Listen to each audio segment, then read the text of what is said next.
Assalamualaikum warahmatullahi wabarakatuh. Salam guru penggerak.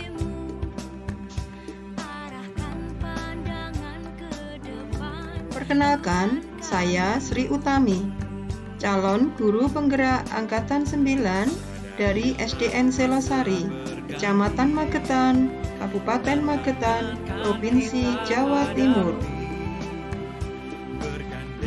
Dalam kesempatan ini, saya akan memaparkan aksi nyata modul 1.4 budaya positif atau menyebarkan pemahaman dan penerapan pengalaman budaya positif atau diseminasi budaya positif di sekolah saya, yaitu SDN Selosari. Selamat menyaksikan. Sedangkan rancangan tindakan aksi nyata saya adalah sebagai berikut.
Berikut ini adalah video diseminasi atau menyebarkan pemahaman dan penerapan pengalaman budaya positif yang telah saya lakukan di sekolah saya.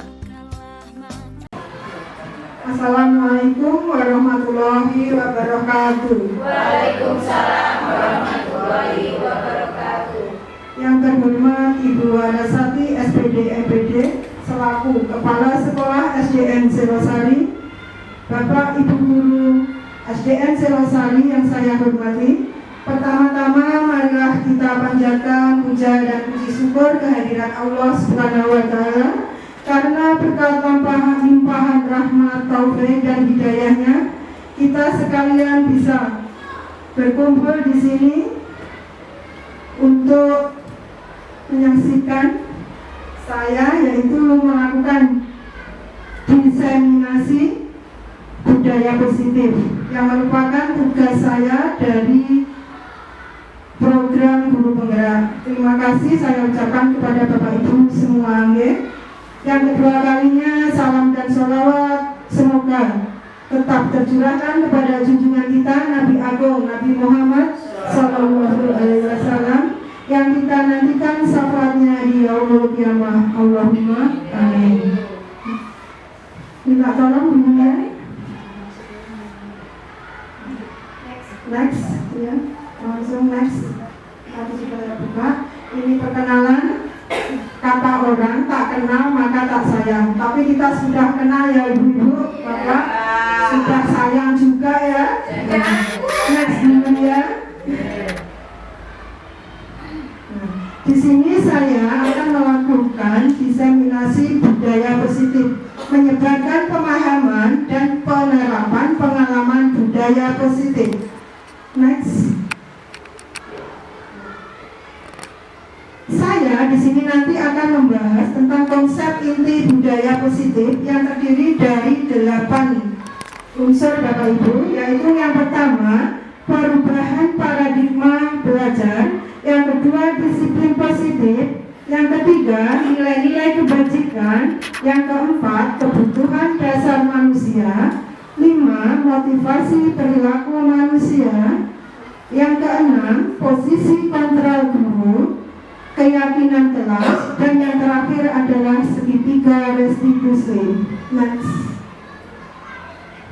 Untuk yang pertama yaitu pembelajaran dengan paradigma baru.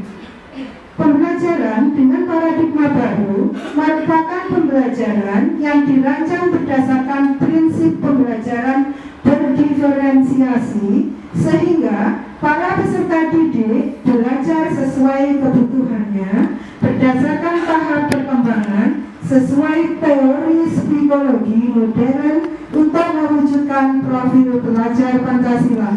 Bapak Ibu tentunya sering mendengar yaitu profil pelajar Pancasila. Nah, terdiri dari 6 unsur ya Bapak Ibu, yang sering Bapak Ibu biasanya menyanyikan dengan anak-anak di kelas. Bagaimana kalau kita bernyanyi bersama Bapak Ibu biar kita tekan ya? Ya, kita mulai yang ya.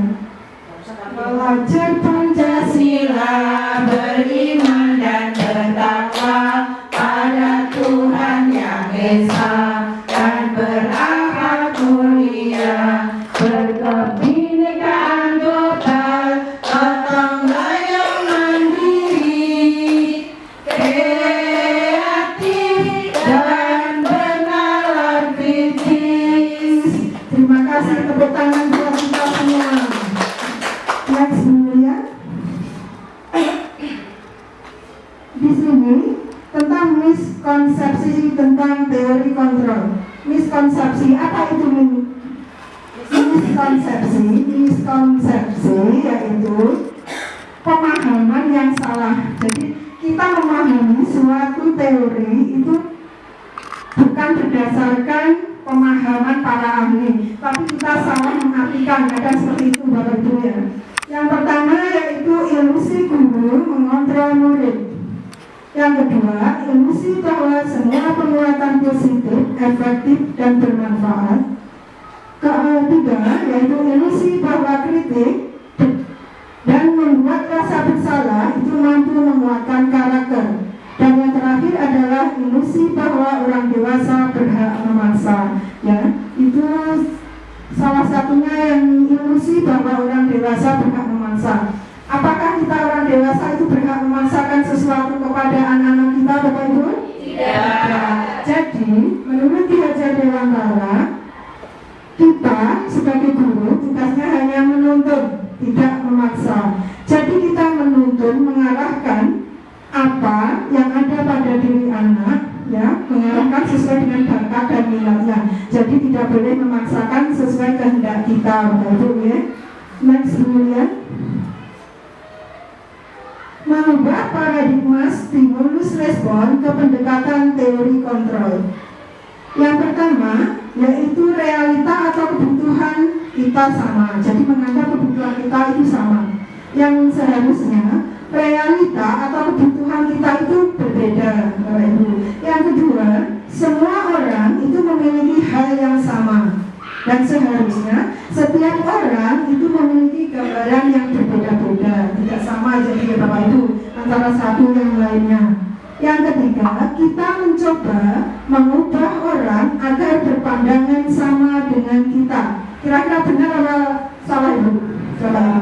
Salah ya. Yang seharusnya kita berusaha memahami pandangan orang lain.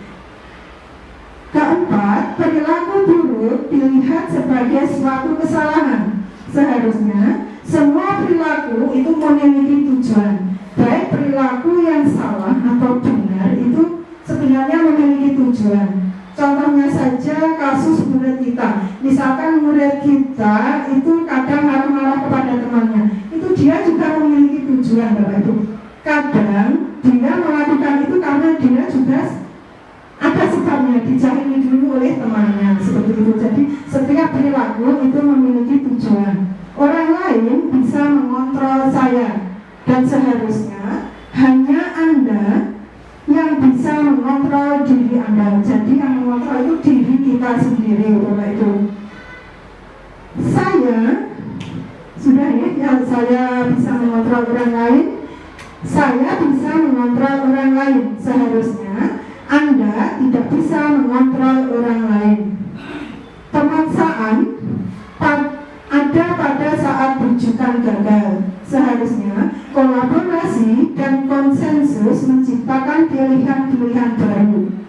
Model berpikir menang atau kalah. Nah, seharusnya model berpikir kita adalah menang dan menang. Ya, next dulu ya. Yang kedua, yang akan kita bahas yaitu tentang disiplin positif. Nah, disiplin itu berasal dari kata disiplin, yang artinya belajar. Disiplin mengacu pada disiplin diri yang memiliki tanggung jawab terhadap apa yang dilakukannya berdasarkan nilai-nilai yang diyakini. Itu pengertian dari disiplin. Sedangkan disiplin positif merupakan salah satu cara penerapan disiplin yang bertujuan untuk menumbuhkan kesadaran serta memberdayakan peserta didik tanpa imbalan, penghargaan, membuat ancaman atau hukuman. Nah, sebagai seorang pendidik, tujuan kita adalah menciptakan peserta didik yang memiliki disiplin diri sehingga mereka berperilaku kepada nilai-nilai kebajikan universal dan memiliki motivasi intrinsik dalam perubahan perilaku ke arah yang lebih baik. Jadi dari motivasinya harus dari intrinsik ya Ibu. Jadi dari diri anak itu sendiri, bukan dari eksternal atau dari luar. Ya. Next kemudian. Yang ketiga yaitu nilai-nilai kebajikan. Nilai kebajikan itu nilai yang disepakati bersama lepas dari suku bangsa, agama, bahasa maupun latar belakangnya. Di bawah ini adalah ada 3 contoh Bapak Ibu nilai kebajikan dalam suatu institusi atau organisasi. Nah, di sini yang saya sampaikan pertama yaitu profil pelajar Pancasila seperti yang telah kita nyanyikan tadi bersama, telah kita ketahui, tidak asing lagi buat kita, yaitu beriman dan bertakwa pada Tuhan Yang Maha Esa, berakhlak mulia, berkebinekaan global, gotong royong, mandiri, kreatif, dan bernalar kritis. Yang kedua yaitu IBO atau Primary Year Program atau PYP, ya. Di situ nilai kebajikannya adalah toleransi, rasa hormat, integritas, mandiri, menghargai, antusias, empati, keingintahuan, kreativitas, kerjasama, percaya diri, dan komitmen. Yang ketiga yaitu keterampilan hidup atau life skill. Nilai kebajikannya adalah dapat dipercaya, lurus hati, pendengar yang aktif, tidak merendahkan orang lain, dan memberikan yang terbaik pada diri. Next Bu Emma. Yang keempat yaitu kebutuhan dasar manusia. Kebutuhan dasar manusia itu apa Bapak Ibu? Ada yang tahu? Ya, kebutuhan dasar manusia adalah segala sesuatu yang kita lakukan untuk mendapatkan apa yang kita inginkan. Seluruh tindakan yang kita lakukan itu memiliki tujuan tertentu dan semua usaha terbaik yang kita lakukan adalah dalam rangka agar kebutuhan dasar kita terpenuhi dengan baik. Next please. Nah Bapak Ibu, terdapat 5 kebutuhan dasar manusia. Yang pertama yaitu bertahan hidup. Nah, untuk bertahan hidup itu kira-kira kita membutuhkan apa ya Bapak Ibu? Makanan, ya. Terus apa lagi? Ya, tempat tinggal, pakaian, keamanan, kesehatan. Itu juga merupakan usaha kita untuk bertahan hidup. Yang kedua yaitu kebutuhan dasar manusia. Yang kedua yaitu kasih sayang dan rasa diterima. Yaitu rasa diterima, diperdulikan, berbagi, kerjasama, menjadi bagian dari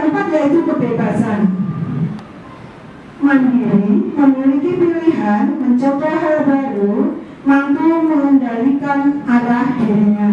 Dan yang terakhir yaitu kesenangan. Yaitu kesenangan itu bisa dilakukan dengan bermain, humor atau bercanda, antusiasme, dan tertawa. Next. Yang keenam adalah motivasi perilaku manusia. Nah, ada motivasi yang berasal dari ekstrinsik atau dari luar diri, yaitu tujuannya untuk menghindari ketidaknyamanan atau hukuman, dan yang kedua adalah untuk mendapatkan imbalan atau penghargaan dari orang lain. Jadi di sini contohnya misalkan siswa melakukan sesuatu itu karena ada motivasi atau dorongan dari ekstrinsik, dari luar, Bapak Ibu. Nah, tujuannya apa? Karena dia takut dihukum. Terus karena dia pengen mendapatkan penghargaan atau suatu imbalan. Yang sebaiknya itu motivasi yang berasal dari intrinsik, yaitu tujuannya untuk menjadi orang yang mereka inginkan dan menghargai diri sendiri dengan nilai-nilai yang mereka percaya. Jadi kita kalau membangun motivasi kepada anak itu sebaiknya dengan motivasi intrinsik. Jadi itu kesadaran dari diri siswa itu sendiri untuk melakukan sesuatu karena dia tidak takut dapat hukuman, pengen dapat imbalan, pengen hadiah, bukan seperti itu Bapak Ibu ya. Jadi kalau lahir dari diri anak itu sendiri, jadi saya ingin jadi anak yang maju, saya pengen jadi anak yang sukses, maka saya harus seperti ini, seperti itu Bapak Ibu ya. Next dulu ya.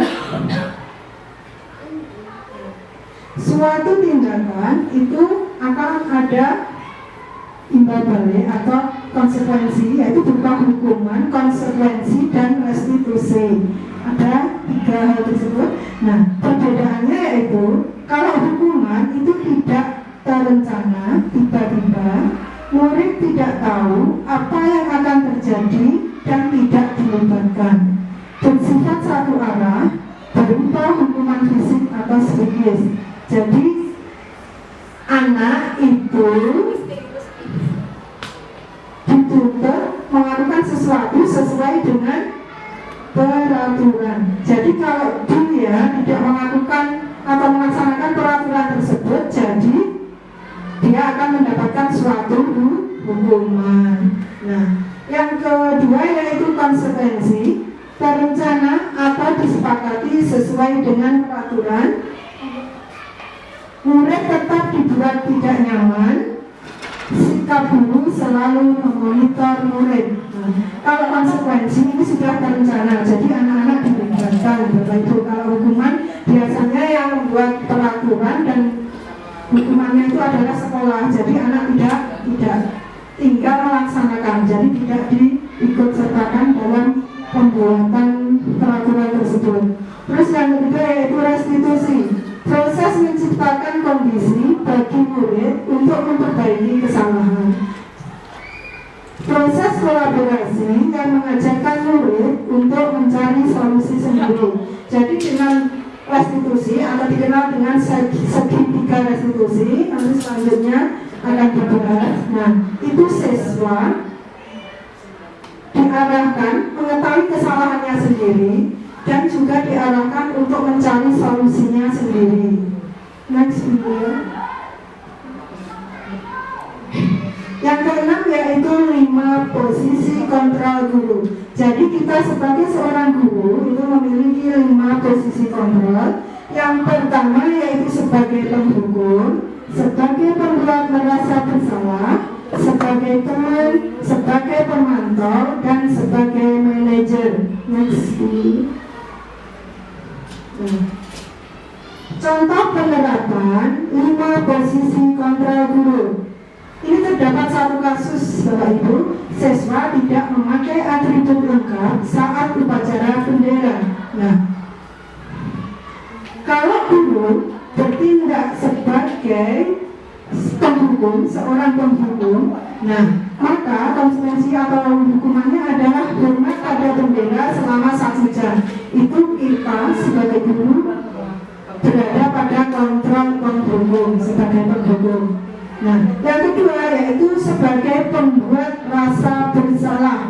Nah, biasanya perkataannya adalah berapa kali ibu harus memberitahu kamu selalu saja mengecewakan ibu.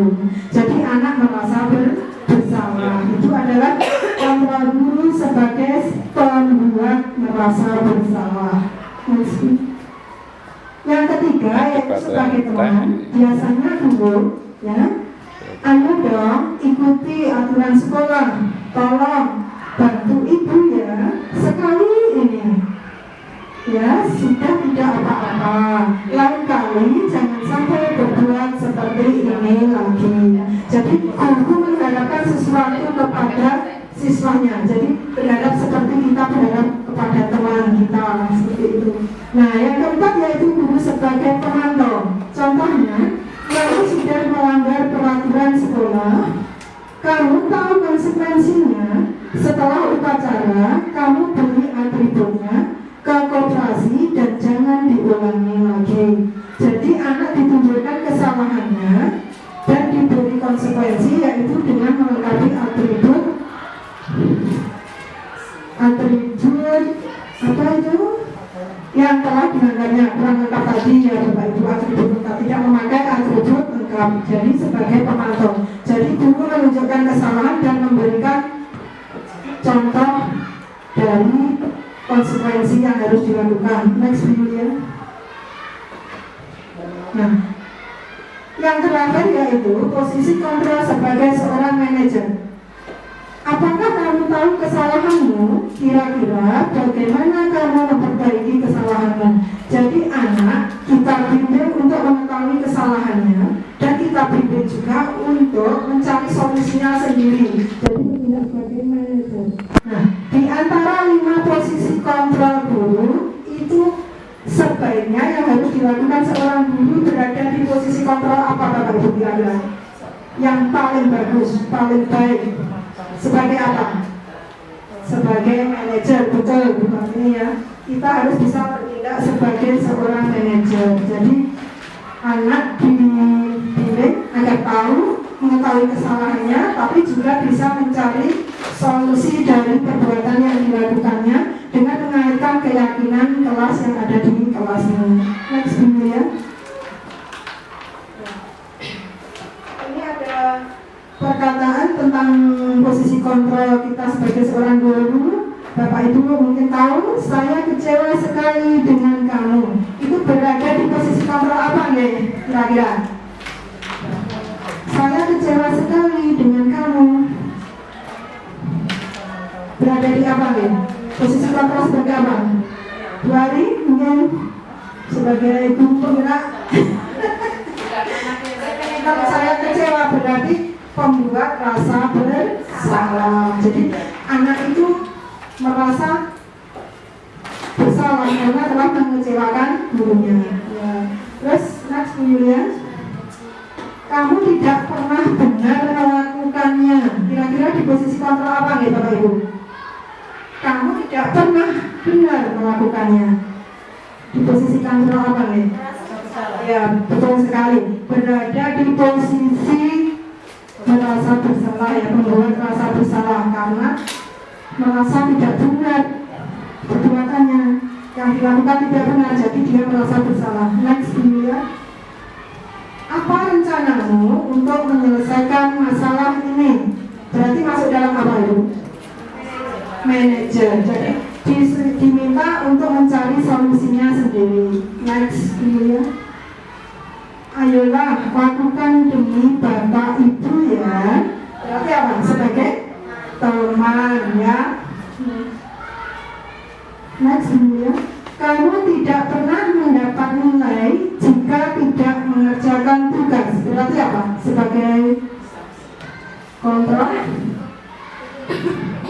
Kamu tidak pernah mendapat nilai jika tidak mengerjakan tugas. Posisi kontrol sebagai pemantau ya. Next video ya. Keyakinan kelas.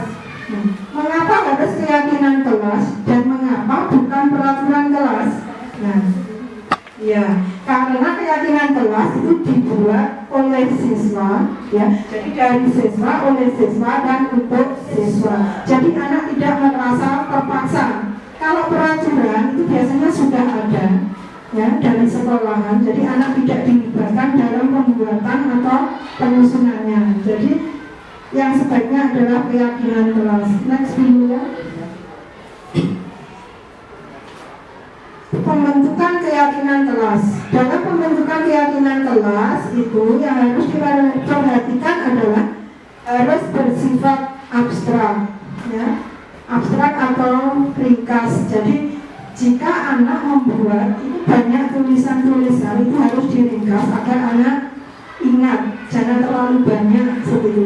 Berupa pernyataan universal atau umum dibuat dalam pernyataan positif. Jadi dalam pembuatan keyakinan kelas itu pernyataan atau kata atau kalimatnya harus yang positif.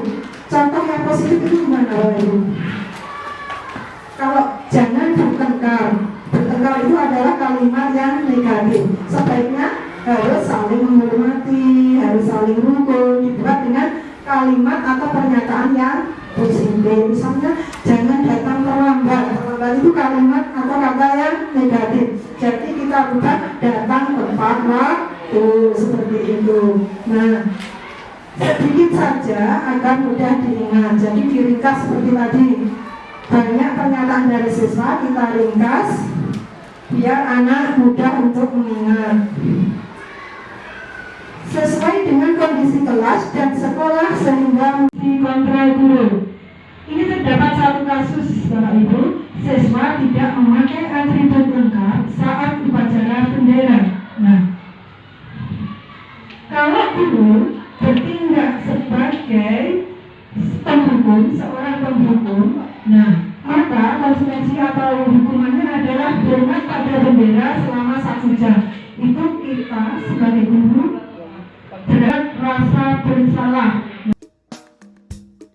Berikut ini adalah contoh 2 kasus yang terjadi dalam kelas saya yang penanganan atau penyelesaiannya dilakukan dengan segitiga restitusi.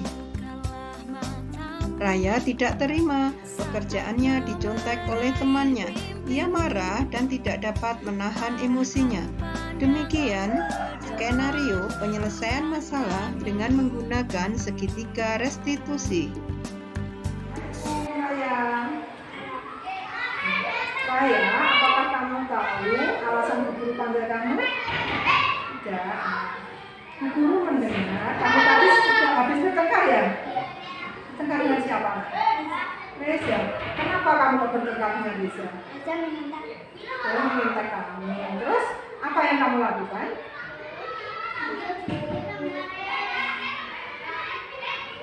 Marah. Marah-marah terus ngapain lagi? Mendobrak mejanya. Nah, wajar ya jika kamu marah kalau kamu dicontek, ya. Guru juga kalau pada posisi kamu pasti juga kamu lakukan hal yang sama. Tapi tindakan kamu itu tadi menurut kamu benar atau salah? Salah. Kamu melanggar keyakinan kelas atau tidak? Iya.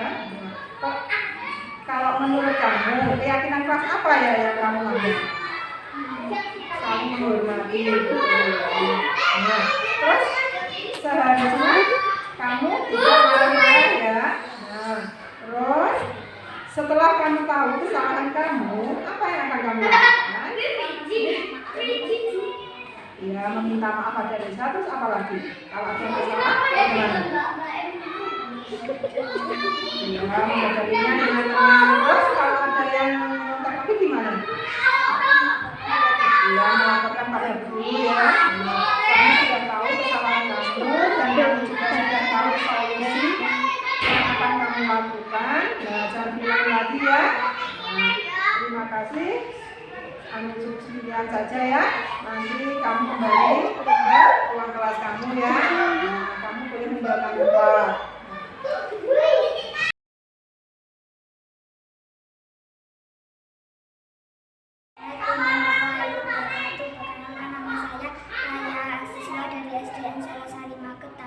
Saya senang telah berdiskusi dengan Bu Sri, wali kelas saya.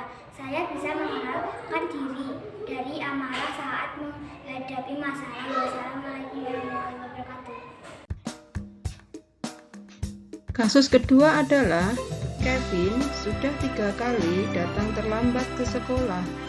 Ketika diajak diskusi, ternyata Kevin malam hari sering begadang dan main HP sampai larut malam, sehingga datang ke sekolah sering terlambat.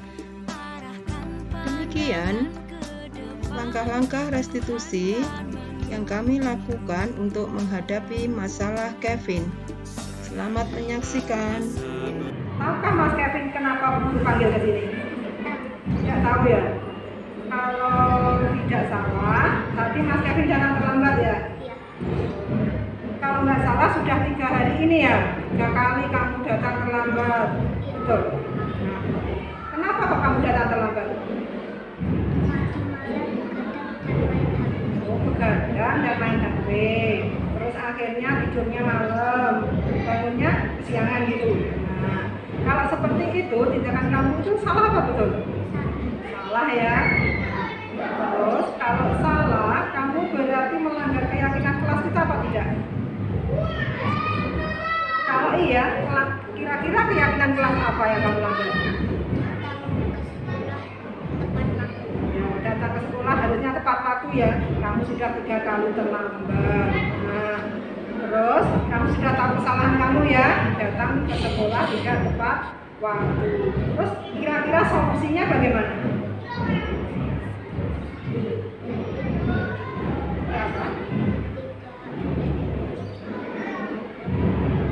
Tidak begadang. Tidak begadang, terus tidak apa lagi? Iya, main HP-nya dibatasi ya.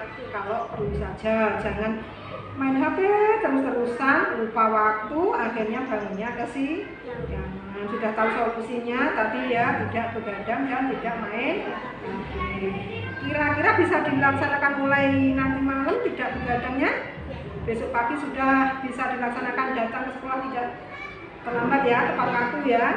Bisa? Siap? Ya. Semangat Mas Kevin ya. Sekarang kamu boleh meninggalkan kelas, kembali ke kelas. Terima kasih ya. Nah.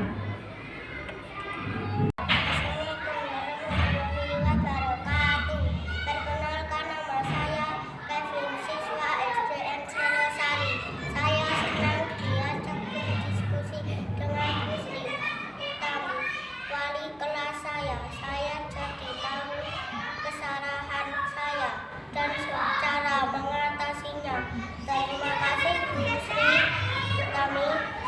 Wassalamualaikum warahmatullahi wabarakatuh. Demikian Bapak Ibu yang bisa saya sampaikan.